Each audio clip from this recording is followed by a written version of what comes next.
நாம் இன்னைக்கு பிரசங்கத்துக்கு போவோம். ஆண்டவர் நல்ல ஒரு செய்தியை நமக்கு கொடுத்துருக்கிறார்.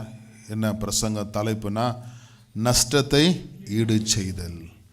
இது உலக வழக்கத்தில் கோர்ட்டில் நஷ்டம் எடுக்க கேட்பாங்க. கம்பெனியில் நஷ்ட ஈடு கொடு அப்படி சொல்லி கேட்பாங்க. ஒரு ஹாஸ்பிட்டலில் ஏதாவது நிறைய காரியம் இருக்குது நம்மளுக்கு. சில பேர் அதுக்குன்னே வாழ்வாங்க.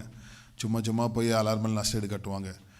ஏதாவது அரசியல்வாதி பற்றி பேசிட்டாங்க நஷ்ட ஈடு கேட்பாங்க. நிறைய நஷ்ட ஈடுகள் இருக்குது. பைபிள் என்ன சொல்லுது நமக்கு? நஷ்ட ஈடு செய்தல் பைபிள் நமக்கு என்ன சொல்லுது அப்படி சொல்லி நம்ம பார்க்குறோம். உலகத்தில் கோர்ட்டில் போயிட்டு என்னப்பா சரவணாக்கள் ஆயிரக்கிற அப்படி கோர்ட்டில் போயிட்டு அவங்க என்ன பண்ணுவாங்க? நஷ்ட ஈடு கேட்பாங்க. நம்ம சொல்கிறோம் நஷ்ட ஈடு, மான ஈடு என்ன சொல்கிறாங்க? ஏதாச்சும் நிறைய இருக்குது, நிறைய வழிமுறைகள் இருக்கிறது, அது வாங்குவாங்க. ஆனால் பைபிளில் ஆண்டவர் நம்மளுக்கு என்ன சொல்கிறாரு? ஒரு 3 விதமான பாயிண்ட்டு நம்ம பார்க்கலாம். முதல்ல இதுக்கு டெக்ஸ்ட் என்னன்னாக்கா சங்கீதம் 15 கீர்த்தனை. சங்கீதம் 15:4 எடுத்துக்கொள்ள எல்லாரும். சங்கீதம் 15:4 எல்லாம் எடுத்துட்டிக்கலாமா எல்லாரும்? சங்கீதம் 15:4. மழை பெஞ்சிருந்தா கூட கர்த்தருடைய சமூகத்துக்கு நீங்கள் இவ்வளோ பேர் வந்திருக்கிறீங்க. சைக்ளோன் அதுக்காக ஜாம் பண்ணுங்கள். ஸ்ரீலங்கா ஃபுல்லாக பயங்கர மழை, அநேகர் இறந்துருக்குறாங்க. அதில் நம்ம தமிழ்நாட்டில் மழை பெஞ்சிரு கொண்டிருக்கிறது. கர்த்தர் நல்லவர். இந்த 5:30 மணி சர்வீஸில் கர்த்தர் பெரிய காரியங்களை செய்கிறார். ஹல்லேலூயா. வாசிக்கலாம். ஆகாதவன் அவன் பார்வைக்கு தீல்பானவன், கர்த்தருக்கு பயந்தவர்களையோ கர்த்தருக்கு பயந்தவர்களையோ கனம். கர்த்தருக்கு நீங்கள் பயப்படும் பொழுது உங்களுக்கு கனம் கிடைக்குதுங்க. ஹல்லேலூயா. கர்த்தருக்கு பயப்படும் பொழுது பாருங்க, 4 பேர் பார்ப்பாங்க. சர்ச்சிலையா மலையா சர்ச்சுக்கு போட்டு இருந்தீங்க, பரவாயில்லங்க. மரியாதை கணக்கு தான் இல்லைங்களா? நம்ம மரியாதைன்னு சொல்லலாம், கனம் சொல்லலாம். சர்ச்சு போயிட்டு பரவாயில்லப்பா, என் மனைவி மழை வந்தால் கூட சர்ச்சுக்கு போகிறாங்க. அதான் கனம். அதான் கர்த்தருக்கு பயந்தவர்களையோ கனம் பண்ணுகிறான். அந்த பயம் இருக்கணும். இன்றைக்கி ஆராதிக்கணும், 21 நாள் உபவாசம் இருக்கணும், ஒரு வேலையாவது இருக்கணும், நம்ம ஒரு 21 நாள் நம்ம சர்ச்சுக்கு போய் கற்றுக்கணும் அப்படின்னு நம்ம கரு இருக்கணும். சில பேர் ஆன்லைனில் இருப்பாங்க பாருங்கள், அது கூட வர மாட்டாங்க. இப்போ சர்ச்சுக்கு வரலையே, ஆன்லைனில் பார்த்தீங்கன்னா அது டைம் இல்லை பாஸ்டர். அப்போ எவ்வளோ அவமதிக்கிறாங்க பாருங்கள் தேவனுடைய வார்த்தை. ஆனால் அதே இன்றைக்கி காலையில் பாருங்கள், மட்டன் கடைக்கு போய் மத்தியானம் மட்டன் இல்லாமல் சாப்பிட மாட்டாங்க, சிக்கன் இல்லாமல். ஆனால் தேவனுடைய வார்த்தை நம்ம இன்றைக்கி கிடச்சிச்சா நம்ம பார்க்கலாம், தேடி பார்க்கலாம். சரி, சபைக்கு தான் போடலையே பாஸ்டர் என்ன போட்டிருக்காரு, என்ன வார்த்தை சொல்கிறாரு, அந்த வார்த்தையாவது கேட்கணும். இல்லை, பயம் எப்படி வரும்? பயத்தை, கர்த்தருடைய பயத்தை நம்ம கற்றுக்கணும். எத்தனை பேர் விசுவாசிக்கிறீங்க? ஹல்லேலூயா. கர்த்தருடைய பயத்தை நம்ம கற்றுக்கணும், விட்டுறக்கூடாது. பயத்தை, கர்த்தருடைய பயத்தை நமக்கு வரணும். அப்போ தான் 4 பேர் நம்மளை மதிப்பான். பக்கத்து பஸ் சொல்லுங்கள். அப்போ தான் 4 பேர் நம்மளுக்கு கனம் கொடுப்பாங்க. கர்த்தரே செய்வார். ஹல்லேலூயா. இது வசனம் எடுத்து இந்த பிரசங்கம் எடுத்தோம்னா நிறைய ஆகிடும். மோசேக்கு எல்லாம் ஜனங்க பயந்தாங்க. யோசுவாக்கு ஜனங்க என்ன பண்ணாங்க? எல்லாருமே பயந்தாங்க. எத்தனையோ லட்சம் ஜனங்க பயந்தாங்க. தாவீதுக்கு பயந்து இருந்தாங்க. கர்த்தருக்கு அவங்களாம் பயந்து அப்படின்னா ராஜாக்கெல்லாம் கர்த்தருக்கு பயந்த மாதிரி ஜனங்களாம் பயந்து இருந்தாங்க. இதுக்கு பிரசங்கம் போயிடும். கீழே வாசிக்கலாம். ஆணையிட்டதில் கை தட்டலாமா? தனக்கு நஷ்டம் வந்தாலும் என்ன பண்ணா? அதான் நஷ்டம் வந்தாலும். இது சொல்லிட்டேன்ப்பா. நம்ம பொறுப்பு, நம்ம தசமா கொடுக்கணும் முடிவு பண்ணிட்டோம். நிறைய தேவை இருக்குது, இதெல்லாம் இது கொடுத்துடணும். ஒரு காலத்தில் நம்ம ஞானஸ்நானம் எடுக்கும் பொழுது இதெல்லாம் கொடுக்கணும் நம்ம பிளான் பண்ணிட்டோம். இதெல்லாம் கர்த்தருது. எப்படி டேக்ஸ் கட்டுறோமோ அது ஆண்டோட ஆலயத்துக்கு கொடுத்துடணும். அதில் நம்மளுக்கு கஷ்டம் வந்தாலும் நம்ம என்ன பண்ணக்கூடாது, சரி கஷ்டம் அடுத்த மாதம் தரலாம் அப்படியே நிறைய பேர் நிதி வாங்க பாருங்க. பல வருஷம்னா கூட அவங்களால வீடு வாங்க முடியல, பைக் வாங்க முடியல, கார் வாங்க முடியல, நல்லா சுகமாக இருக்க முடியல, எப்போ பார்த்தாலும் ஹாஸ்பிட்டலுக்கு. ஏன்னாக்கா நஷ்டம். என்ன சொல்லுங்கள்? நஷ்டம். சின்ன ஒரு இதை எடுத்து நம்ம பார்க்கும் பொழுது இது நமக்கு யூஸ் ஆகும், நம்ம எடுத்துக்கிறோம். இதை பற்றி நம்ம பேசக்கூடாது, அதை ஞாபகம் வருது பாருங்கள். பைபிள் சொல்லுது. மல்கியா 3:8 மல்கியா வாசிங்க. வசனக்காக சொல்கிறேன். நஷ்டம் நம்ம அதை நினைக்கிறோம். நமக்கு நிறைய வாசிங்க. மல்கியா 3:8 வாசிங்கம்மா. மனுஷன் தேவனை ஏமாத்தலாமா? நீங்களோ வஞ்சிக்கிறீங்க, ஏமாத்துறீங்க. எதில் ஏமாத்துறீங்க? என்ன ஆண்டவரே நாங்கள் எதில் வஞ்சித்தோம் என்று கேட்குறீங்களா? தசன பாகத்திலையும் பாருங்க 2 வருது. காணிக்கை வேற, தசன பாகம் வேற. இல்லை நாங்கள் வஞ்சித்தோமே. அப்போ நம்ம என்ன பண்ணுறோம், நம்மளுக்கு கஷ்டம்னு பார்க்குறோம். இது கொடுத்தா நம்ம இந்த பணம் வச்சு தான் நமக்கு யூஸ் ஆகும்னு நினைக்கிறோம். ஆனால் நம்ம ஆண்டவரை வஞ்சிக்கிறோம், நம்ம ஏமாத்துறோம், நம்ம தெய்வ பக்திக்குள்ள இல்லை, தெய்வ பயத்துக்குள்ள இல்லை, நம்ம விலகி போயிடுறோம். ஆண்டு கேட்குறாரு, எதுலேயும் கேட்குறாரு, நீங்கள் இல்லை தவறுறீங்க, எப்படி ஊழியம் நடக்கும், எப்படி ஆலயத்தினுடைய பராமரிப்புகள் நடக்கும்? எதுக்கு ஜிஎஸ்டின்னு வச்சுக்கிறாங்க? கவர்மெண்ட் நடத்துறது தான் ஜிஎஸ்டின்னு ஒரு இது வச்சுக்கிறாங்க கான்செப்ட். அதே போல் தான் ஒரு ஆலயம் ஊழியம் நடக்கணும் அப்படின்னா ஆண்டவர் ஒரு திட்டத்தை வச்சுருக்காரு, ஒரு அன்பு வச்சுருக்காரு. உனக்கு இறுதி எங்கதா, நீ கொடுக்குற இறுதி எங்கதா, நீ நேசிக்கிறியா ஆண்டவரை, எனக்காக எல்லாம் விட்டு கொடுக்குறியா, இந்த சின்ன ஒரு 1000 ரூபாய்க்காக என்னை மறுதளிக்கிறியா, இதெல்லாம் ஆண்டு வச்சுருக்காரு, சோதனையாக வச்சுருக்காரு. ஆண்டு ஆப்ரஹாம் சொன்னார், உன் பிள்ளை எங்கே பண்ண மோரியா மலையில் கொண்டு போயிட்டு செலுத்துன்னு பார்க்க. ஆனால் பிள்ளை முழுமையாக கேட்கல, உங்களுக்கு அந்த இறுதி இருக்குதான்னு பார்க்குறாரு ஆண்டவர். பார்த்துட்டு ஆண்டவர் வர 1000 மடங்கு நம்மளை ஆசீர்வதிக்கிறார். சும்மா இல்லைங்க, வாங்கிறது மட்டும் அவர் தெய்வன் அல்ல, வாங்கிறது மட்டும் அவர் கடவுள் இல்லை, 1000 மடங்கு கொடுக்கறதுக்கு அவர் தேவனா இருக்கிறார். மறுபடியும் ஒரு விசை எத்தனை பேர் விசுவாசிக்கிறீங்க? ஆண்டவர் எல்லாம் பாருங்க, நான் என்ன ஆசீர்வதிச்சிருக்காரு, கொடுக்க கொடுக்க கொடுக்க ஆண்டு உயர்த்தினே இருக்காரு. போன வாரம் நேற்று கூட பாருங்க, 2000 ரூபாய் நோட்டீஸு, இதுக்கு பேனரு, அந்த போர்டு, இதுக்கு மட்டுமே உட்காந்து யோசித்த 2000 ரூபாய் இருந்தாக்கா. ஆனால் 2000 ரூபாய்க்கு ஆண்டவர் 20,000 ரூபாய் கொடுக்குறாரு. அல்லேலூயா. நோட்டீஸ் மட்டும் 2000 ரூபாய் ஆச்சு ஆண்டவர், இதுக்கு ஆண்டவர் நோட்டீஸ் மட்டும் 2000 ரூபாய் போடணுமா அப்படின்னு நம்ம யோசித்தா ஊழியம் நடக்காது. நடக்குமா? ஊழியம் நடக்குமா? நடக்காது. நம்ம அப்படி தான் கணக்கு பண்ணுறோம், இது கொடுத்தா இதுக்கு நம்ம யூஸ் ஆகுமே. நம்ம நஷ்டத்தை நம்ம பொறுத்து கொள்றது இல்லை. ஒரு ஆமை சொல்லலாம். மத வாசிங்க, இந்த பிரசங்கத்தை விட்டு நம்ம வேலை போயிடுறோம். ஆணையிட்டதில் தனக்கு நஷ்டம் வந்தாலும் வாசிங்க சங்கீதம் 3 சங்கீதம் 15:4 கீழே வாசிமா. ஆணையிட்டதில் தனக்கு நஷ்டம் வந்தாலும் தவறக்கூடாதுங்க. அவங்களுக்கு ஒரு காலேஜில் சேர்க்குறேன்னு சொல்லிட்டோம், சேர்த்துடணும். அவங்களுக்கு கொஞ்சம் பணம் தரோன்னு சொல்லிட்டோம், தங்கச்சிக்கு பணம் வந்துச்சுன்னா கொடுத்துடணும். அப்பா சொத்து இது, வீட்டு தரதில்லை பாருங்க, தம்பிக்கு பாகம் கொடுத்துடணும், அண்ணனுக்கா இது கொடுத்துடணும். இது ஐயோ இது பிரிச்சுட்டாக்கா எப்படி போயிடுமே. எங்கள் அப்பா சொன்னார், நீ சர்ச்சையை வச்சுக்கப்பா, வீடு அண்ணனுக்கு கொடுத்துருப்பான்னு. அவ்வளோதான், அதே ஃபாலோ பண்ணுக்கிறோம். சண்டே இல்லை, ஒரு அம்மை சொல்லலாமா, எப்படி சொல்லப்பா உங்கள் வீடு எப்போமா எடுத்துக்கப்பா. ஐயோ உங்கள் வீடெல்லாம் போயிடுமே, அவங்க பெங்களூரில் இருக்கிறாங்களே, அவங்களுக்கு எதுக்கு வீடு, நம்மளே வச்சுக்கலாம்.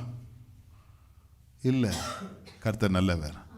நஷ்டத்தை நம்ம இது பண்ணக்கூடாது, நம்ம சொல்லு தான் பார்க்கணும். ஒரு அம்மை சொல்லலாமா, வாசிங்க. ஆணையிட்டதில் தனக்கு நஷ்டம் வந்தாலும் தவறாம இருக்கிறான்.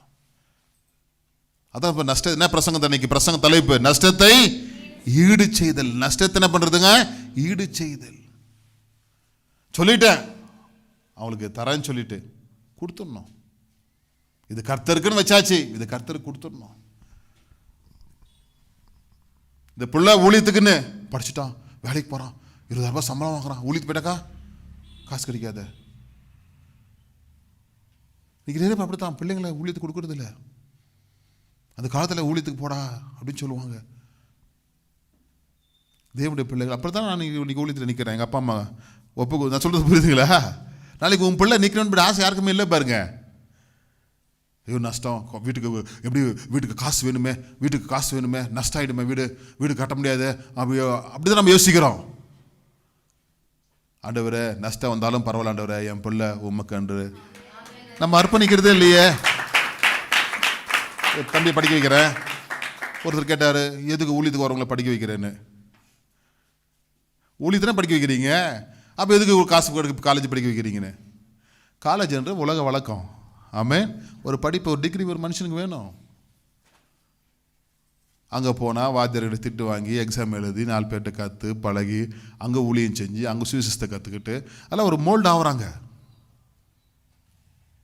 இப்போ தேவனுடைய பிள்ளைகளை வசனம் சொல்கிறது, ஆணையிட்டதில் தனக்கு நஷ்டம் வந்தாலும் தவறாது இருக்கிறான். யோபுல இதுக்கு ஒரு வசனம் இருக்குது பாருங்க. யோபு 35ஆம் அதிகாரம், யோபு 35:6 வசனம் வாசிக்கலாம். அவங்க ஃப்ரெண்டு சொல்ற, அப்படி யோபுடைய நண்பர்கள் வாசிங்க. நீர் பாவம் செய்தால் அதனாலே அவருக்கு என்ன நஷ்டம். இந்த வார்த்தைலாம் நீங்கள் கோடு போடணுங்க. எடுத்துட்டீங்களா பைபிள? நீ பாவம் செய்தா அவருக்கு என்ன நஷ்டம் கேட்கிறாரு பாருங்க. யோபுடைய நண்பர். அடுத்த வாசிங்க, லைன் வாசிங்க. உம்முடைய மீறுதல் மிகுதியானாலும் என்ன சேதம்? ஆரம்பத்தில் கோட்டருன்னுவாங்க, அது குடிப்பாங்க. அப்புறமா ஃபுல்லுன்னு ஆஃப் பண்ணுவாங்க. அம்மா ஃபுல்லு போயிடுவாங்க பாருங்க. நைட்டு ஒரு வேளை தான் குடிப்பாங்க. அக்குறம் மிகுதி பண்ணுறது, காலையிலையும் குடிக்கிறது. நீ குடிக்கிறதுனால அவருக்கு என்ன லாபம்? உன் வாழ்க்கை தான் நாசமாக போகுது. உனக்கு தான் உடம்பு சரியில்லை, கிட்னி ஃபெயிலியர் ஆகிடும் பாருங்க, டயாலிசிஸ் பண்ணுவாங்க பாருங்க, லிவர் போய்டும் பாருங்க. கஞ்சி தான் குடிக்கணும். அப்படி தான் ஒருத்தர் குடிக்கிறாரு கஞ்சி. யார் சொன்னாலும் கேட்கல. மனைவி சண்டை போட்டு கேட்டு போட்டு புத்தி சொல்லி எல்லாரும் கேட்கல. லாஸ்ட்டில் ஹாஸ்பிட்டலில் அட்மிட் பண்ணிட்டு ஜாக்கெட் சொல்லிட்டாரு, கஞ்சி குடிச்சா நீ பொழைச்சிக்கலாம். என்ன குடிச்சிக்கலாம்? கஞ்சி. சாராயம் குடிச்சா உனக்கு என்னதுங்க? பரலோகம் கிடையாது, நரகம் தான்.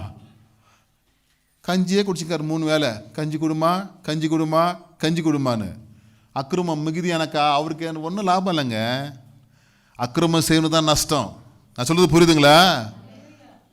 எத்தனை பேர் வருஷம் புரியுதுங்க? கேட்குறாரு பாருங்க. அவருக்கு என்ன லாபம்? நீ பாவம் வச்சா நீ தான் நரகத்துக்கு போவ. அவர் பைபிள் எழுதி வச்சு கொண்டாரு. அவரு நான் சொல்றது புரியுதா? நீ ரட்சிக்கப்பட்டு வந்து சேருன்ட்டாரு ஆண்டவர். சர்ச்சை கொடுத்துக்கிறேன், பாஸ்ட்டு கொடுத்துக்கிறேன், கையில் பைபிள் கொடுத்துட்டேன், உனக்கு நானும் கொடுத்துக்கிறேன், எல்லா அறிவும் உனக்கு இருக்குது, நீ ரட்சிக்கப்பட்டு வந்துருன்னு சொல்லிட்டாரு. சும்மா ஆண்டு பின்னாடியே இருப்பாரா? எல்லாரும் பின்னாடியே இருப்பார். சின்ன பின்னாடி வண்டி ஓட்டுவாங்க பாருங்க, பேரண்ட்ஸுக்கு பின்னாடியே ஓடுவோம், அப்படியே இருப்பார் கர்த்தர். நீங்கள் அப்படி தான் நினச்சிப்பாங்க. நான் சைக்கிள் ஓட்டுறேன், ஆண்டவரை பின்னாடியே பிடிச்சின்னு வருவாருன்னு. நிறைய பேர் என் விபத்து செத்துறாங்க. எத்தனை முறை காப்பாற்றி விட்டார் ஆண்டவர். இவன் திருத்த முடியாது, போ பண்ணிட்டாரு, நீ வந்து சேரு பரலோகம். நான் சொல்கிறது புரியுதுங்களா? எத்தனையோ முறை பிரேக் இருக்கிறதில்ல, லைட் இருக்கிறதில்ல, சர்வீஸ் இருக்கிறதில்ல, மிரர் பார்க்குறதில்ல, எதுவுமே பார்க்குறதில்ல, ரோடை பார்க்குறதில்ல, எதுவுமே பார்க்குறதில்ல. எப்போ பார்த்தாலும் கண்ணை முன்ன தெரியாமல் ஓடுறது. எத்தனை முறை தான் ஆண்டு பின்னாடியே இருப்பார். அவருக்கு என்ன லாபம்? இன்னும் காப்பாற்றி காப்பாற்றி காப்பாற்றி காப்பாற்றி எத்தனை முறை தான் காப்பாற்றுவார்? அல்லேலூயா. மூடனுக்கு பெரம்படி சொல்லுது. மூடனுக்கு என்னது? பெரம்படி. வாசிங்க, அதான் வசனம் வாசிங்க சிஸ்டர். நீ பாவம் செய்தால் என்ன நஷ்டம்? பாஸ்டர் சொல்றாரு, திருந்திரு, விட்டுறணும், இன்னைக்கே விட்டுறணும். எல்லா வசனம் வாசிங்க. உனக்கு தான் லாபம். நீ நீதிமானா இருந்தா நீ பரலோகத்துக்கு போய் நீ ஆசீர்வாதங்களை பெற்றுக்கொள்ளுவ. வாசிங்க. அல்லது என்ன லாபத்தை எதிர்பார்ப்பாரு? நம்ம என்ன கொடுக்க போறோம் ஆண்டவருக்குங்க? நான் இருதயத்தை கேட்கறான்றார் இல்லையா? இருதயத்தை கேட்டு அவர் என்ன பண்ண போறாரு? நம்மளை திருத்தி பரலோகத்தை உட்கார போற வைக்கிறார். ஆமென். அவ்வளவுதான். நம்மள பரிசுத்தமா வாழ்றதா இருதயத்தை கேட்கிறாரு. அவர் இருதயத்தை வச்சு வியாபாரம் பண்றாரா? சொல்லுங்க. இந்த இருதயம் எங்க இருக்குது, இந்த விற்கிறேன்னு வியாபாரம் பண்றாரா? இல்ல. அவர் கேட்டா நம்மளை ஆசீர்வதிக்கிறதுக்காக தான் கேட்கிறாரு. Praise the Lord. அதான் சொல்லப்பட்டுக்கிறது பாருங்க. அல்ல, பாவம் செய்தா ஆண்டு நஷ்டம் கிடையாதுங்க, நம்மளுக்கு தான் நஷ்டம். அதான் உண்மையாக வாழ்ந்துடணும். கை தட்டிடலாமா? நம்ம உண்மையாக வாழ்ந்துடணும். நீ அநியாயத்துக்கு அக்கிரமத்துக்கு அசுத்தத்துக்கு போன பரலோகத்துக்கு ஒரு ஆள் இல்லாமல் போயிடுச்சு. அவர் கல்லுகளை எல்லாம் அப்போ என்னவா, கல்லுகள்லாம் பிள்ளைகளாக்க முடியுமா? ஆமென். கல்லுகள்லாம் அப்பமாக்க முடியும். அவ்வளவு வல்லமை உள்ள தேவன். கைத்தட்டி கர்த்தரை மையப்படுத்தலாமா?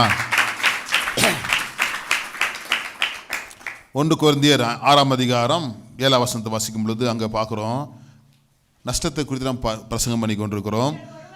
நீங்கள் ஒருவரோடு ஒருவர் வழக்காடுகிறது எவ்விதத்திலும் குற்றமாக இருக்கிறது. அப்படி செய்கிறதை விட நீங்கள் ஏன் அநியாயத்தை சகித்துக் கொள்கிறதில்லை? ஏன் நஷ்டத்தை பொறுத்து கொள்கிறதில்லை? பார்த்தீங்களா இவ்வளோ அழகான வேர்டு?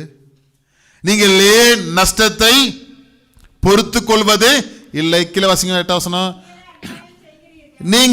நீங்களே அநியாயம் செய்கிறீர்கள், நஷ்டப்படுத்துகிறீர்கள், சகோதரருக்கும் அப்படி செய்கிறீர்கள். நம்மளே திட்டுறது வாய் கொடுத்துட்டு அம்மா அடிச்சுட்டு பிறகு திரும்ப வெலை போட்டு உடைக்கிறது. ஹலோ, நான் சொல்கிறது புரியுதுங்களா? நம்மளே சில காரியங்களை பண்ணிடுறது, அதுக்கு வம்புக்கு போய் இன்னும் நிறைய பெரிய பெரிய காரியங்களை பண்ணிடுறது. நான் ஒரு வீட்டுக்கு போயிருந்தேன். கிச்சன் எதுக்கவே இருக்கு, உட்காந்து இடத்துல இருந்துச்சு. அவங்க டீ போட்டாங்க, நானும் பாஸ்டம் உட்காந்துருந்தோம். அந்த கேஸு மேலே அந்த ஸ்டவுக்கு போய் அந்த பைப்பு ஜாயின் ஆகுது பாருங்க, அங்கே டேப்பு, என்ன டேப்பு அது, கரண்ட் கட்டு சுற்றுற மேலே பிரதர்ஸ் இன்சுலன்ஸ் டேப் சுற்றி வச்சுருந்தாங்க. அப்போ கேட்டேன், ஏம்மா அது ஒரு 150 ரூபா. எவ்வளோங்க அது? அந்த ஒயர் எவ்வளோ? 150 ரூபா மாற்ற முடியாதம்மா. எவ்வளோ சம்பாதிக்கிற? அதுக்கு ஒரு டேப் அடித்து வச்சுக்கிறிய. என்ன அடித்து வச்சுக்கிற? நான் பார்த்த உடனே எனக்கு அதை கேட்காம இருக்க முடியல. ஏம்மா யாராவது அந்த டேப் சுற்றி வைப்பாங்களே, நீ ஏன் சுற்றி வச்சுக்கிறீங்களா? 150 ரூபாய்க்கு 10 ரூபாய் டேப் சுற்றி வச்சுக்கிறாங்க. என்ன சொல்ல? அப்போ நஷ்டம் வந்துருச்சுனாக்கா நான் சர்ச்சுக்கு போனேன், கடவுள் எனக்கு காப்பாற்றவே இல்லை. யார் மேலே சொல்கிறது? ஆண்டவர் மேலே சொல்கிறது. இன்னும் 4 பேர் சொல்லுவான், நீ சர்ச்சுக்கு போனியே, என்ன நடந்துச்சு?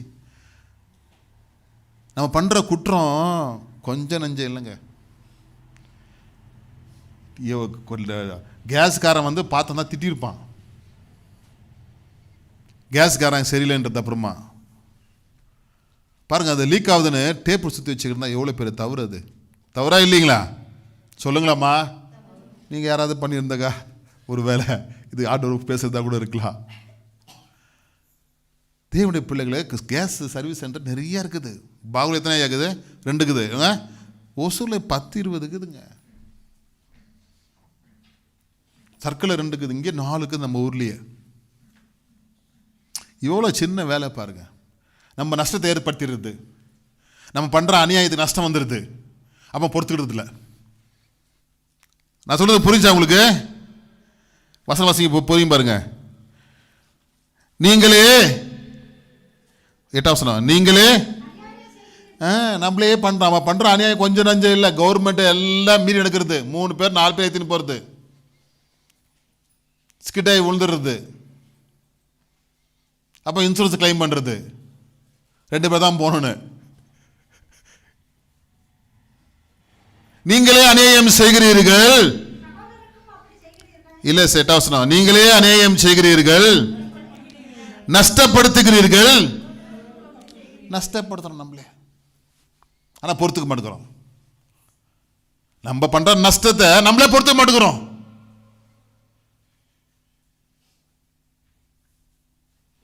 தேவனுடைய பிள்ளைகள் அதுதான் சொல்லுது, நஷ்டத்தை ஈடு செய்தல். சொல்ல நஷ்டத்தை ஈடு செய்தல். அப்போ நஷ்டத்தை நம்ம பொறுத்துக்கணுங்க. ஒரு கஷ்டம் வரும்போது நம்ம யோசிக்கணும், நம்மளால ஏதாவது வந்துச்சா, நம்ம மாற்றிக்கலாம். என்ன இல்லை, அவங்களால தான் வந்துச்சு, இவனால தான் வந்துச்சு, இவனால தான் வந்துச்சு, அவனால தான் வந்துச்சுன்றோம். அதான் ஆண்டு சொல்றாரு 7ஆம் வசனம், நீங்கள் ஒருவரோடு ஒருவர் வழக்காடுகிறதால இவத்துல குற்றமா இருக்கிறது, அப்படி செய்யறதால சகித்துக் கொள்கிறது இல்லை. ஏன் நஷ்டத்தை பொறுத்துக்கணுங்க. ஃபர்ஸ்ட் பாயிண்ட் போவோம். நஷ்டத்தில் இதெல்லாம் நம்ம நஷ்டப்படுது நமக்கு. ஃபர்ஸ்ட் உறவு பாதிப்புகளை ஈடு செய்தல். என்ன சொல்லுங்க? உறவு நஷ்டம் வந்தீங்க, உறவு பாதிப்பு. இங்க பாருங்க, ஏன்னா காணப்படுதுமா, உறவு பாதிப்புகளை ஈடு செய்தல். நஷ்டம், உறவு பாதிப்பு மூலமா நஷ்டம் வரும். உறவு, ரிலேஷன்ஷிப். அது வசனம் வாசிக்கலாம். மத்திய 5ஆம் அதிகாரம் எல்லா இடத்துக்கும் 22 வாசிங்க. மத்திய 5:22 எல்லா இடத்துக்குமா? மத்திய 5:22, நான் உங்களுக்கு சொல்லுகிறேன், தன் சகோதரனை நியாயமில்லாமல் கோபித்துக் கொள்பவன் நியாய தீர்ப்புக்கு ஏதுவாயிருப்பான். தன் சகோதரனை வீணன் என்று சொல்கிறவன் ஆலோசனை சங்க தீர்ப்புக்கு ஏதுவாயிருப்பான். மூடனே என்று சொல்கிறவன். ஆகையால் நீ பலிபீடத்தில் உன் காணிக்கைகளை செலுத்த வந்து உன் பேரில் உன் சகோதரனுக்கு குண்டை உண்டென்று அங்கே நினைவு கூறுவாயாகில் அங்கே தானே பலிபீடத்தில் முன் உன் காணிக்கைகளை வைத்துவிட்டு போய் பின்பு உன் சகோதரனோடு ஒப்புரவாகி பின்பு வந்து உன் காணிக்கைகளை செலுத்து. உறவுகளை சரிப்படுத்துதல், உறவு பாதிப்புகளை ஈடு செய்தல், உன் கோபத்தின் மூலியமா நீ திட்டுற வார்த்தைகள், அது மூலியமா வந்த நஷ்டம், நீ சர்ச்சைக்கு வந்த பிறகு காணிக்கை செலுத்துக்கு முன்னாடி யோசிக்கணும். காணிக்கை போடாத, போய் மன்னிப்பு கேட்டு வா. காணிக்கை அப்படின்னா திருவிருந்து எப்படி? அதான் பைபிள் சொல்லுது, யாவரோடும் சமாதானமாயிருங்கள். யாவரோடும் கோபங்களை வைத்து சண்டை போட்டுக்காதீங்க. ரொம்ப கோபத்தை காட்டாதீங்க. கோபத்தை கண்ட்ரோல் பண்ண கற்றுக்கங்க. அதிக டென்ஷனுங்களை உடம்புல ஏற்றிக்காதீங்க. எல்லாரையும் திட்டுவோம், பகைப்போம். இன்னைக்கு சகோதரர்கள் ஏன் பேச மாட்டேங்கிறாங்க? அவங்கள திட்டுறது, கண்ணா அப்படின்னான்னு திட்டுறது, மரியாதை இல்லாமல் திட்டுறது. நிறைய சகோதரர்கள் வீட்டில் சண்டைங்க. அக்கா தங்கச்சிங்க பேசுறது இல்லை, அண்ணன் தம்பிங்க பேசுறது இல்லை. எத்தனை எங்கள் அண்ணன்ட்ட பேசுனேன், சர்ச்சுக்கு வரையாப்பா, வாப்பா, எனக்கு கொஞ்சம் கோல்டு தலைவலின்னு. செகண்ட் சர்வீஸ் நீ பிரசங்கம் பண்ணுறியாப்பா. எப்பவுமே எங்கள் அண்ணன் நான் சண்டை போட்டுக்கினது இல்லை. என்ன உதவி வேணுமோ செய்கிறேன், அவர் எனக்கு என்ன உதவியுமோ செய்வார். சண்டைன்றதே இல்லை. ஒரு வார்த்தை சொல்லிட்டா அடுத்த முறை மாற்றிக்கிறது. பேசாமல் இருந்ததே கிடையாது. எங்களுக்கு பிள்ளைங்க பெருசாகிட்டாங்க, அவங்களுக்கு பிள்ளைங்க பெருசாகிட்டாங்க, காலேஜ் போகிறாங்க, எங்கள் பிள்ளைங்க காலேஜ் போகிறாங்க. சின்னதுலேருந்தே ஒற்றுமையாக இருக்கிறோம். ஏன்? பைபிள். சகிப்புத்தன்மை இருக்குது. எவ்வளவோ பிரச்சனை இருக்குது குடும்பங்களில். இப்போ எங்கள் அம்மா ஹாஸ்பிட்டலில் சேர்க்குறோம், பணம் கட்டுறதில்ல, அவங்க நான் கட்டுறேன். அதெல்லாம் சண்டை போடுறதே கிடையாது. தெரியும் பிள்ளைக்கு வந்து கட்டணும் போது. ஜோயல் பிரதர் தெரியும், கார்டு எடுத்து கொடுத்துட்டு வந்துனே இருப்பேன் அம்மா கூட்டிட்டு. ஏன்பா நீ காசு கட்டலை, நீ பெரியம்மாங்க பார்க்கக்கூடாதா? நஷ்டம் வந்தாலும் பரவாயில்ல, சண்டை போகக்கூடாது. ஒரு ஆமை சொல்லுங்க. நஷ்டம் வந்தாலும் பரவாயில்ல, காசு இல்லைனாலும் பரவாயில்ல, ஏதாவது ரெடி பண்ணி கட்டிட்டு சரிம்மா பார்த்துக்கலாம்மா. ஆனால் பேசலாம் எவ்வளவோ. உறவுகள் நஷ்டம் ஆகிடும். என்ன ஆகிடும்? உறவுகள் சொல்லுங்க, என்ன ஆகிடும்? உறவுகள். நீ நிறைய உறவுகள் நஷ்டப்பட்டுருக்குது. பேச்சினால, கோபத்தினால, சண்டைனால, மதிப்பு இல்லாதனால, மரியாதைனால, என்னை மதிக்கலை, என்னை பேசலை, என்னை இது பண்ணல. நிறைய குடும்பங்களில் அக்கா தங்கச்சிங்க, அண்ணன் தம்பிங்க சண்டைங்க. அதான் உறவு. சொல்லுங்க, உறவு பாதிப்புகளை இடிச்சு அது வர நஷ்டங்கள், அதை ஈடுச்சு. நம்ம எத்தனை பேர் விசுவாசிக்கிறீங்க? எத்தனை பேருக்கு இது பிரயோஜனமா இருக்குது? உங்க சகோதரனை பவிப்பீங்களா? சொல்லுங்க. உங்க தங்கச்சிங்களை நேசிப்பீங்களா? உங்க அக்கா மரம் நேசிப்பீங்களா? அவங்க அது செய்யல, இது செய்யல, அப்படி பண்ணிட்டாங்க, இப்படி பண்ணிட்டாங்க, என் வாக்கில் அப்படி பண்ணிட்டாங்க, இப்படிதான் நம்ம பழி வாங்கி கொண்டிருக்கிறோம். அந்த நஷ்டத்தை நம்ம பொறுத்துக்கிறது இல்லை. பைபிள் சொல்லுது, அந்த நஷ்டத்தை என்ன பண்ண? ஆலயத்துக்கு வரும் பொழுது அதை ஈடு செய். அல்லேலூயா. உறவுகள் பெருசுங்க. அது கர்த்தர் கொடுத்த ஒரு ஆசீர்வாதங்கள். சொல்லுங்களேன், ஆமே சொல்லுங்களேன். ஏமா கர்த்தர் கொடுத்த ஒரு ஆசீர்வாதங்கள். அதுல போயிட்டு சண்டை போட்டுன்னு அவங்கள பேசாம பண்றது, இதெல்லாம் பெரிய பாவம் இல்லையா? அவருங்களை பார்த்தா மூஞ்சி தூக்கின்னு போறது. நிறைய கலந்து போன கேட்பேன், உங்க அண்ணன் வந்தாரா? வரல பாஸ்டர். ஏன் சண்டை? தம்பி வந்தானா? வர்றதில்ல. ஏன் சண்டை? உங்க தங்கச்சி வந்தாங்களா? வரல பாஸ்டர். உட்காந்துலாம் வரல. ஏன் சண்டை? கல்யாணம் எவ்வளோ ஆசீர்வாதமானது. பிடிவாதத்தில் நிற்கிறது, நான் போக மாட்டேன், நான் கூப்பிட மாட்டேன். என்னங்க இருக்குது? பைபிள் சொல்லுது, ஆண்டவர் நீ காணிக்கை செலுத்தாத, ஃபஸ்ட்டு ஒப்புரவாகு. கை தட்டலாமா? ஃபஸ்ட்னாவே ஒப்புரவாகு. அந்த நஷ்டத்தை நம்ம பொறுத்துக்குன்னு அதை ஈடு செய்யணுங்க. அதான் பைபிள் சொல்லுது. வாசிங்க அந்த வசனம் வாசிங்க. சொல்லுகிறேன் 24 அங்கத்தானே பலிபீடத்தில் வைத்துவிட்டு போ சொல்றாரு. போய் பின்பு உன் சகோதரனிடத்தில் முன்பு உன் சகோதரனிடத்தில் ஒப்புரவாகி பின்பு வந்து என்ன பண்ண? ஒப்புரவாகு. அந்த நஷ்டத்தை ஈடுச்சை, உறவுகளை ஈடுச்சை. உறவுகள் வர நஷ்டம் பெருசு. நீங்க அப்பா அம்மாட்ட பேசுறது இல்ல, கோபம் ஜாஸ்தி, அதிக கோபத்தை காட்டுறாங்க. பைபிள் சொல்லுது, நஷ்டத்தை என்ன பண்ணுங்க? ஈடுச்சை. இரண்டாவது போலாம், டைம் 7 மணி ஆயிடுச்சு. பொருள் பாதிப்புகளை ஈடு செய்தல். இல்லை சொல்லுங்க, பொருள் பாதிப்பு நஷ்டம் வருது பார்த்தீங்களா, அது ஈடு செய்யணும். வாசிக்கலாம். லூக்கா 19:8 தெரிஞ்ச வசனம் தான் அதெல்லாம். லூக்கா 19:8 வாசிங்க. லூக்கா 19:8. சகையு நின்று கர்த்தரை நோக்கி, ஆண்டவரே, என் ஆஸ்திகளில் பாதியை ஏழைக்கு கொடுக்கிறேன். நான் ஒருவனிடத்தில் எதையாகிலும் அநியாயமாய் வாங்கினது உண்டானால், பார்த்தீங்களா, நஷ்டத்தை நான் திரும்பி செலுத்துகிறேன், நஷ்டத்தை நாளத்தனையால் செலுத்துகிறேன். அப்படி ஒருத்தன் வாங்கினது உண்டான, எப்படி அநியாயமாய் வாங்கினது உண்டானால் நான் யோசித்து பார்த்து அவங்கள்ட்ட போய் எவ்வளவு கொடுப்பேன், நாளத்தனை சேர்த்து கொடுப்பேன். கை தட்டலாமா? அதான் பொருள் நஷ்டம். ஒருத்தர் பைக் வாங்கிட்டோம், இடிச்சிட்டோம், இந்தாங்க சரி பண்ணிக்கங்க, அப்படி இல்லை, அது சரி பண்ணி கொடுக்கணும்.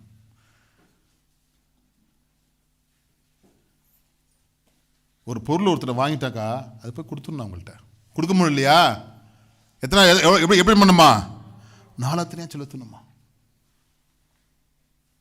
இல்லை அவங்கள்ட்ட போய் பேசணும், என்னை மன்னிச்சு விட்டுறீங்களா?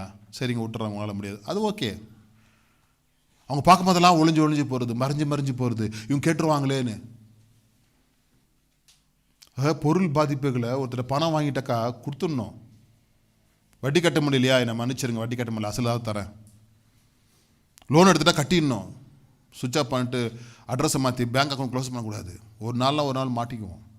சங்கத்தில் லோன் எடுத்துட்டா போய் கட்டிடணும். நமக்கு கை நீட்டி பணம் வாங்கிட்டு இருக்கிறோம். பண விஷயத்தில் கரெக்டாக இருக்கணும், கொடுத்துணும், நம்ம ஏமாற்றக்கூடாது. சொல்கிறா பாருங்க, நாளத்தனையாக தருது எவ்வளோ இப்போ நஷ்டம் தெரியுமா? சொல்லுங்க. இப்போ ஒரு 1000 ரூபாய் வாங்கிட்டோம், 1000 ரூபாய் கொடுத்துட்டா பரவாயில்ல, நான் இன்னும் 4000 ரூபாய் சேர்த்து 5000 ரூபாய் தரும்போது நஷ்டமா இல்லையா? அதாங்க நல்ல மனசு. கை தட்டலாமா? சொல்றா, அப்படி நாளத்திலே திருப்பி கொடுத்துட்றான் ஆண்டவரை. தாவீதுட்ட வந்து நாத்தான்வேல் சொல்றார், 1 சாமுவேல் 12:6 ஒரு ஆட்டுக்குட்டி இருந்துச்சு. ஒருத்தனுக்கு ஒரே ஒரு ஆட்டுக்குட்டி தான் இருந்துச்சு. ஒருத்தர் நிறைய ஆட்டுக்குட்டி இருந்துச்சு. சொந்தக்கார ஒருத்தன் வந்துட்டான். இவன்ட்டு இருக்கிற ஆட்டுக்குட்டியை எடுத்து சமைக்காம ஒரே ஒரு ஆட்டுக்குட்டியை வளர்த்துதான் பாருங்க. அவன்கிட்ட போயிட்டு அந்த ஆட்டுக்குட்டியை எடுத்து அடித்து சமைச்சிட்டான் அப்படின்னு சொல்கிறா. அப்படி தாவீது சொல்கிறாரு, யார் அந்த பெரிய பாவி? இவ சொல்கிறாரு, அவர் பேர் நம்ம வாசிக்கும் போது 2 சாமுவேல் 12:6 வாசிங்க. 2 சாமுவேல் 12:5 கூட வாசிமா.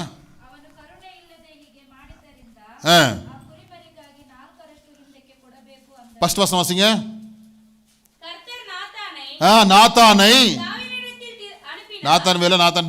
கன்ஃபியூஷன் ஆயிடுது. நாத்தானை தாவீதிடத்துல அனுப்புறாரு, போப்பா, அவனுக்கு குடும்பத்தில் ஒரு ஆட்டுக்குட்டி நீ தூக்கிட்ட, உன்கிட்ட ஆயிரக்கணக்கான ஆட்டுக்குட்டி இருக்குது. வாசிங்க. வந்து அவனை நோக்கி, நல்ல கவனிங்க, இதெல்லாம் பார்க்கணும். ஒரு பட்டணத்துல 2 மனுஷர்கள் இருந்தாங்க. பெரிய பணக்காரன், மற்றவன் தரித்திரன். வெகு திரளா இருந்துச்சாங்க. என்ன லட்சம் கோடி அது முடிவு வச்சுக்கலாமே, ஒரு 1000 வச்சுக்கலாமே. வெகு எண்ண முடியாத அளவுக்கு ஆடுகள் மாடுகள் இருந்துச்சான். வாசிங்க. தரித்திரனுக்கோ தான் கொண்டு வளர்த்த சின்ன ஆட்டுக்குட்டிங்க. ஒரு ஏழை குடிசையில் ஒரே ஒருத்தனுக்கு சின்ன ஆடு, எதிர் வீட்டு பங்களால ஆயிரக்கணக்கான ஆடுகள் மாடுகள், ஒரு சின்ன ஆட்டுக்குட்டி வச்சிருந்தா. வேற எதுவுமே கிடையாது, ரொம்ப செல்லமா வளர்த்துனுங்கிறான். வாசிங்க. அவனோடும் பிள்ளைகளோடும் வளர்ந்துச்சுங்க. பிள்ளை மாதிரி வளர்ந்துச்சு. தின்று குடித்து பாத்தீங்களா, ஒரு ஆடு ஒரு மகளை போல இருந்துச்சு. அந்த ஐஸ்வர்யத்தில் ரோட்ல போறவன் ஒருத்தன் வந்துட்டான், வழி போக்கன் வந்து தன்னிடத்தில் அவனுக்கு சாப்பாடு தரணும், பண்ண வைக்க ஒன்று பிடிக்க. பாத்தீங்களா, ஆயிரக்கணக்கான ஆடு மாடுல ஒன்று பிடிச்சி அடிக்காம அந்த தரித்திரனுடைய ஆட்டுக்குட்டியை பிடித்து பாத்தீங்களா? நம்மள்ட்ட 100 கோழி வளர்த்துனுப்போம். ஏழை வீட்டில் ஒரே ஒரு கோழிக்கும் நைட்டு பிடிச்சி என்ன பண்ணுவாங்க, அடிச்சு சமைச்சிடுறது. அந்த அம்மா காலையில் ஐயோ கண் தெரியாத அம்மா கஷ்டம், ஏழம்மா என் கோழி எங்க நக்கா இவன்ட்டு வந்து என் கோழியை பார்த்தியானாங்க என்ன சொல்லுவாங்க, போமா அவனுக்கு வேலை இல்லை, என்கிட்ட 100 கோழி இருக்குது அப்படி என்ன சொல்றது புரியுதுங்களா? ஆடு மாடுகள் ஆயிரக்கணக்கானது இருக்கும் பொழுது, ஒரு வழிப்போக்கன் வந்து சாப்பாடுக்காக இருக்கும் பொழுது, அவனுக்கு விருந்து பண்ணும் பொழுது, இவன்ட்ட எதுவும் எடுக்காம சின்ன ஒரே ஒரு ஆட்டுக்குட்டி பிள்ளை மாதிரி வளர்த்துருந்தா, அது வாங்கி வந்து புடின்னு வந்து அடிச்சு சோறு போட்டா. அப்படி நாத்தான் கேட்கறா, அப்படி இப்படி பண்ணிட்டே தாவீது, யார் அந்த மனுஷன்? வாசிமா இப்ப பிரசங்கம் பண்ணிட்டு வருவோம். 6ஆம் வசனம். அப்பொழுது தாவீது பாத்தீங்களா, கோபம் வந்துச்சு. கோபம் வந்து நாத்தானை பார்த்து, இந்த காரியத்தை செய்த மனுஷன் அவனை வெற்றி, அவனை கொன்று, நான் விட்டுறக்கூடாது அப்படின்னு கோபம் வந்துச்சு பாருங்க. கீழே வாசிங்க 6ஆம் வசனம்.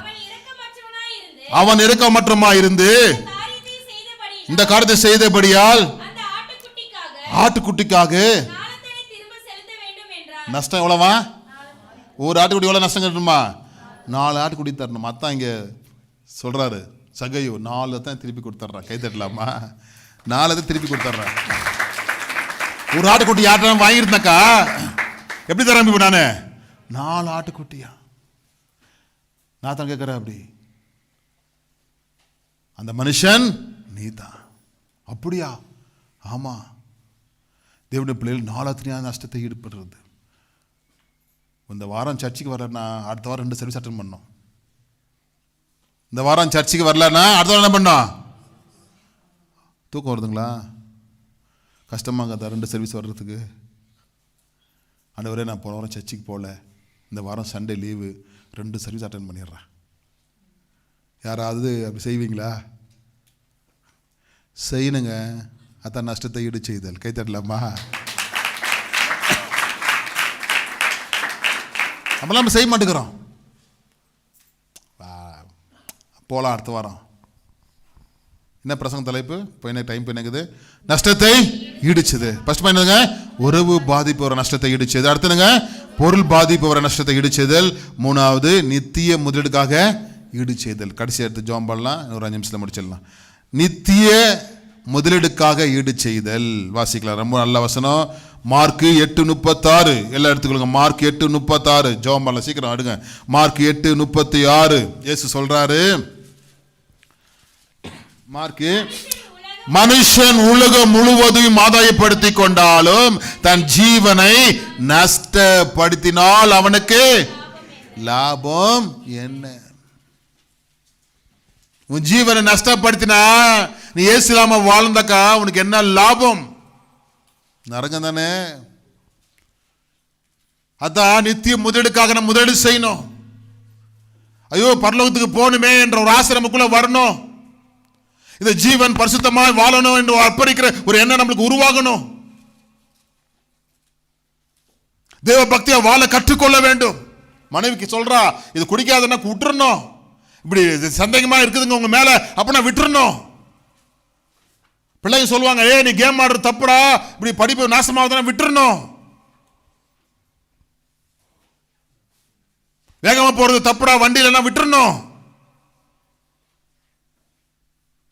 தேவனுடைய பிள்ளைகளே, வசனம் சொல்கிறது, மனுஷன் உலகம் முழுவதும் ஆதாயப்படுத்தி கொண்டாலும் வேலைக்கு ஒழுங்கா போறோம், ஆனா சபையில ஒழுங்கு இல்லை, வர்றதில்லை சரியா, சபையை கண்டுக்கிறதே இல்லை. உலகத்துக்கு டெய்லி வேலைக்கு போறாங்க பாருங்க. நான் நிறைய பேர் பார்ப்பேன், டெய்லி 8 மணி போனால் நைட்டு 8 மணி போய் வேலை செய்வாங்க. அதை சர்ச்சில் 1 மணி நேரம் வந்து உட்கார்றதுக்கு ஐயோயோ அவங்க பண்ணும், இப்படின்னுவாங்க இப்படின்னுவாங்க இப்படின்னுவாங்க அப்படின்னுவாங்க, ஏந்திரிப்பாங்க, ஃபோன் நோண்டுவாங்க, வெளியே போவாங்க வருவாங்க, சீக்கிரம் முடிக்கலையான்வாங்க. மனைவிட்ட போயிட்டு இன்றைக்கி ஒரே பிளேடு பிரசங்கம் இன்னைக்கு ஒரே பிளேடு. ஏன்னா உட்காரத்துக்கு மனசில் பாருங்க, பாட்டு இன்னைக்கு சரியில்லை, மியூசிக்கு சரியில்லை, கரண்ட் போச்சு, காற்று இல்லை, ஒரு சபை மேலே குறை சொல்லினே இருப்பாங்க. ஏன் பொறுத்துக்கிறது இல்லை? கம்பெனியில் வேர்த்து ஊற்றும், அப்படியே அடிக்க திட்டுவான் பாருங்க, எடுத்து வேலை செய்வாங்க, கடினமாக வேலை செய்வாங்க. ஆனால் ஆண்டவர் ஈஸியாக நம்மளை ஆசீர்வதிக்கிறாரு. அது தெரிய மாட்டேங்குது.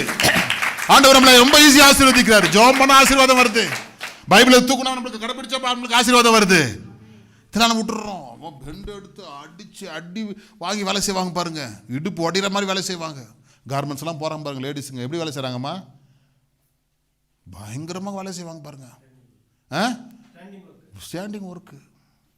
சர்ச்சில் நம்ம அழகாக சேர் பெஞ்சில் உட்காந்து சாஞ்சின்னு நம்ம உட்காந்துங்கிறோம். தேவனை அதுக்கு இருக்கிற உண்மை ஆலயத்தில் இல்லைங்க, ஆண்டவர்கிட்ட நம்ம அந்த உண்மை இல்லைங்க. எப்படி நம்மளுக்கு பரலோகம் தாங்க ஆசீர்வாதம். சொல்லுங்க, என்னங்க ஆசீர்வாதம்?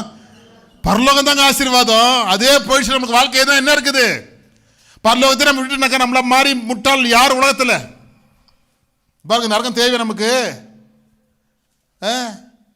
பரலோகத்தை நம்ம எழுந்துட்டா நம்மளுக்கு என்னங்க வாழ்க்கை சொல்லுங்க. அதான் சொல்றாரு வாசி மாசனா, மனுஷன் உலகம் முழுவதும் வீடு வாங்கிடுற, கார் வாங்கிடுற, பிள்ளைங்களை சம்பாதிச்சிட, மனைவி எல்லாம் பண்ற, பேர பிள்ளைகளை எல்லாம் எடுத்துடுற.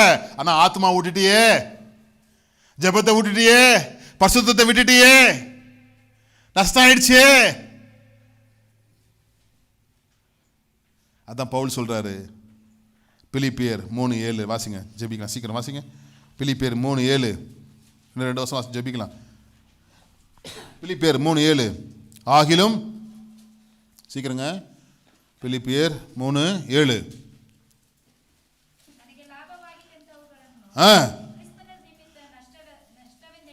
எனிசிதினி அவைகளெல்லாம் கிறிஸ்துவுக்காக நஷ்டம் என்று என்னங்கிற. லாபமாக்குறது எது? எல்லாத்தையும் விடணும். பவுல் எவ்வளவு பெரிய சட்ட தலைவராக இருந்தா அப்படி எல்லாத்தையும் விட்டுட்டு உழித்து வந்துட்டா அப்படி. வாசிங்க அடுத்த வசனம், 7 வசனம் 7 வசனம் வாசிங்க, 7 வசனம். 8 வசனம் வாசிங்க, 8 வசனம் கூட.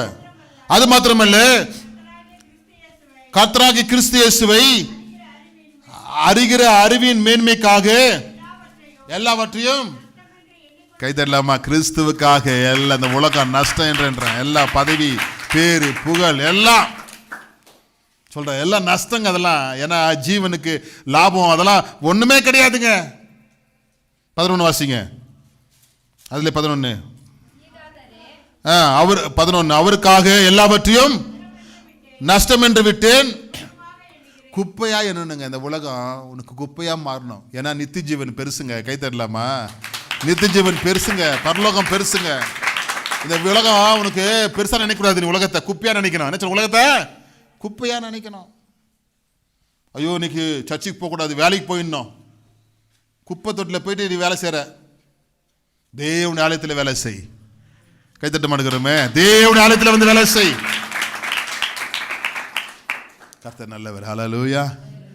அதான் ஆத்மாவை நஷ்டப்படுத்தாதீங்க. என்ன படுத்தாதீங்க ஆத்மாவை நஷ்டம். என்னங்க நித்திய முதலீடுக்காக ஈடு செய்தல். உனக்கு ஆண்டவர் ஜீவனை கொடுத்துருக்காரு, உனக்கு ஆண்டவர் ரட்சிப்பை கொடுத்துருக்காரு, உனக்கு ஆண்டவர் நித்திய ஜீவனை கொடுத்துருக்காரு, திருவனத்தை கொடுத்துருக்காரு. நீ வந்து சேரு, உன்னுடைய மாளிகையில் வந்து சேரு, அப்படி ஆண்டவர் வச்சிருக்காரு. அதை நஷ்டப்படுத்திடாதீங்க. ஹல்லேலூயா. கன்க்ளூஷன் பண்ணுவோம். ரோமர் புஸ்தகம் 13ஆம் அதிகாரம் 7ஆம் வசனத்தை கன்க்ளூஷன் பண்ணி நம்ம முடிக்கலாம். ஸ்தோத்திரம். கன்க்ளூஷன் பண்ணுவோம். 13 ரோமர் 13:7 ரோமர் 13:7 ஆகையால் யாவருக்கும் செலுத்த வேண்டிய கடமைகளை செலுத்துங்கள். எவனுக்கு வரி செலுத்த வேண்டியதோ அவனுக்கு வரியையும், எவனுக்கு தீர்வை செலுத்த வேண்டியதோ அவனுக்கு தீர்வையும் செலுத்துங்கள். எவனுக்கு பயப்பட வேண்டியதோ அவனுக்கு பயப்படுங்கள். எவைகளை கனம் பண்ண வேண்டியதோ அவைகளை கனம் பண்ணுங்கள். இல்லை பண்ணா நஷ்டமே வராது. அதோட புரிஞ்சுங்களா? நஷ்டம் இல்லாமல் வாழுங்க. பக்கத்தில் கைப்பிடி சொல்லுங்க, நஷ்டம் இல்லாமல் வாழுங்க. அதில் உங்கள் ஆத்மா நஷ்டப்படுத்தி, அதான் கன்க்ளூஷனான வசனம். உங்கள் ஆத்மா என்ன பண்ணாதீங்க, நஷ்டப்படுத்திக்காதீங்க. நரகத்தை தேடி போயிடாதீங்க. கர்த்தர் உன்னை பரலோகத்து வழி காமிச்சு வச்சிருக்காரு. எழுத நிற்போமா? அப்படியே எழுப்பி நின்று கர்த்தரை ஸ்தோத்திரம் பண்ணலாம். ஹல்லேலூயா. பரலோக தேவனே சொல்லுவோம் எல்லாரும். இந்த காலையில் 5:30 மணி சர்வீஸில் மழை இருந்தால் கூட எல்லாம் வந்துருக்கிறீங்க. நன்றி சொல்லலாமா? பரலோக தேவன் நம்முடைய பிள்ளைகளை ஆசீர்வதிக்கிறோம். எல்லாம் சொல்லலாமா? ஆசீர்வதிக்கிறோம். நஷ்டத்தை ஈடு செய்தது நம்ம விடுதலை ஆகணும்.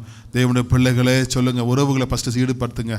ஹல்லேலூயா. அது ரொம்ப முக்கியமானது. தேவனோட நஷ்டங்களை என்ன பண்ணுங்க, படுத்துக்காதீங்க. அதோடு ஈடு செய்யுங்கள். நித்திய ஜீவனுக்காக ஆண்டவனுக்காக வச்சிருக்காரு. அதை நஷ்டப்படுத்திடாதீங்க, பரலோகத்தை நஷ்டப்படுத்திடாதீங்க. ஹல்லேலூயா. பரலோக தேவனே நம்முடைய பிள்ளைகளை ஆசீர்வதிக்கிறோம். இந்த காரம் இருக்கட்டும்ப்பா. உங்களுடைய பிள்ளைகள் நஷ்டத்தை ஈடு செய்து கற்றுக்கொண்டு நஷ்டமில்லாமல் வாழ உதவி செய்யுங்க. ஆசீர்வதிக்கிறோம். இயேசுவின் மூலம் ஜெபிக்கிறோம் பிதாவே, ஆமென்.